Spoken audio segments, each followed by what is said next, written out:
All right, brace yourselves. Today, we're plunging into one of the most disturbing tales in the annals of true crime. Picture this: a well-mannered IT technician named Armin Meiwes from Rothenburg, Germany, casually places an online ad. But this isn't your everyday Craigslist request. No, he's asking for a willing volunteer, someone who would agree to be slaughtered and eaten. The chilling part? Someone actually responds. Meet Bernd Jürgen Brandes, who answered with unflinching readiness, embarking on a path few can fathom, for what can only be described as an unimaginable descent into darkness. The story of Armin and Bernd is not just about the act of cannibalism itself, but the eerie consensual nature of their agreement, which adds a spine-tingling layer to an already horrifying episode. So if you think you're ready, let's dive into the full, uncut story. Buckle up, because this one's a wild ride through the human psyche and moral boundaries. Are you ready? Let's go. Armin Meiwes grew up a shy and lonely child. His father abandoned the family when Armin was only 8, leaving a vacuum in his life that he sought to fill with deeply dark fantasies that would horrify any average person. His isolation pushed him deeper into an alternate reality, one where he would eventually yearn for an extraordinary form of closeness by consuming another human being. Enter the beginning of the internet age and online forums. The Wild West of the digital era, where Meiwes could finally reveal his suppressed fantasies to a hidden audience, seeking like-minded individuals. His search for a willing participant ultimately led him to Armin's place, a now infamous forum shrouded in anonymity. Then came the reply from Bernd Jürgen Brandes, a man who had his own dark desires. Brandes quickly expressed his wish to be eaten, and crucially, not as some spur-of-the-moment decision, but a long-held desire. Their initial conversations were mechanical and calculated, discussing in gruesome detail how this act would unfold. Disturbing? Absolutely. Consensual? By all accounts, yes, if consent can truly exist in such a macabre arrangement.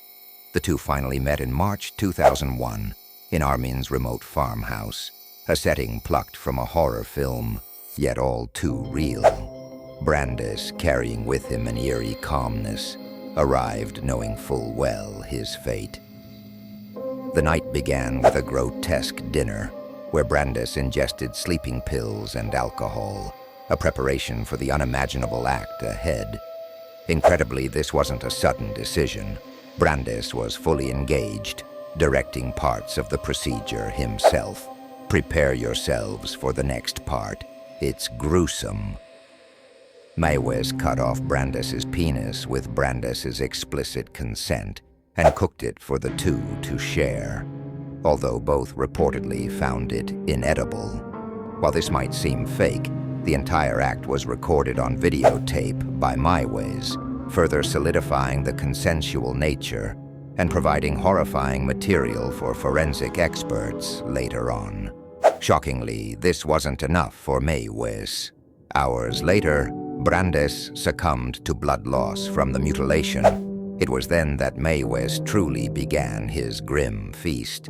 He methodically butchered the carcass, storing parts in his freezer for consumption over the following months. Every slice, every meal was a tribute to his dark fantasies, fulfilled with chilling precision. But like many criminals in the digital age, Armin Meiwes eventually overstepped. He went back online, seeking new victims, posting detailed accounts of his gruesome acts. His arrogance proved his undoing when one netizen tipped off the police, leading to Meiwes' arrest in December 2002. The trial that followed was groundbreaking in its moral and legal implications. Meiwes defended his actions as consensual, even claiming Brandes had wanted to die this way. But the court grappled with the inherent monstrosity of the act itself. Could consent ever justify such a thing? In the end, Meiwes was convicted of manslaughter in 2004 and sentenced to 8 years and 6 months. Dissatisfied with the verdict, prosecutors appealed, seeking a life sentence. The retrial in 2006 resulted in a conviction for murder, and Meiwes was sentenced to life imprisonment.